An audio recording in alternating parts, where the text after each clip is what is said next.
একদিন একটি হাতি অহংকারবশত একটি পিঁপড়ের সাথে খুব ঝগড়া বাঁধিয়ে দিয়েছিল এবং ঝগড়া করতে করতে বলছিল, হাতি, জানিস আমি তো সব থেকে বড়, তোকে আমি একটা পা তুলে দিলে তোর কোনো অস্তিত্বই থাকবে না।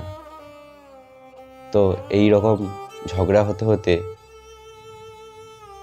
অবশেষে পিঁপড়ে বলল, আমিও তোমায় শেষ করে দিতে পারি। তখন হাতি পিঁপড়েকে বলল, সে দেখা যাবে, তোমার কত গুরুত্ব রয়েছে সেটা তোমার আয়তনেই প্রকাশ পায়। তো পিঁপড়ে মন খারাপ করে পিঁপড়ের সর্দারের কাছে গেলেন। তো পিঁপড়ের সর্দারের কাছে গিয়ে পিঁপড়ে বলতে লাগলো যে হাতি আমাকে সবার সামনে অপমান করেছে, তো এর একটা উপায় বার করতে হবে। তো সর্দার বলল, ঠিক আছে, চলো আমরা সবাই মিলে হাতির এর পরিণতি কি হবে আমরা দেখাবো। তো হাতি কানের মধ্যে পিঁপড়ে সবাই মিলে একত্রিত হয়ে হাতির কানের মধ্যে ঢুকে গেল এবং গিয়ে সেখানে কামড়াতে লাগলো।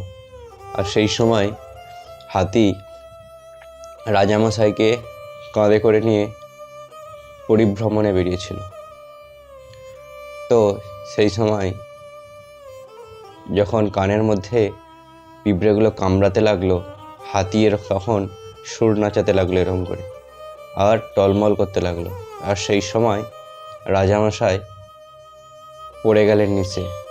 তখন রাজামশাই ক্রোধান্বিত হয়ে উনি কী করতে লাগলেন, সমস্ত প্রজাগণকে ডেকে, সৈন্যবাহিনীকে ডেকে বলল, একে সঙ্গে সঙ্গে বন্দী বানাও, কারণ এ পাগল হয়ে গেছে।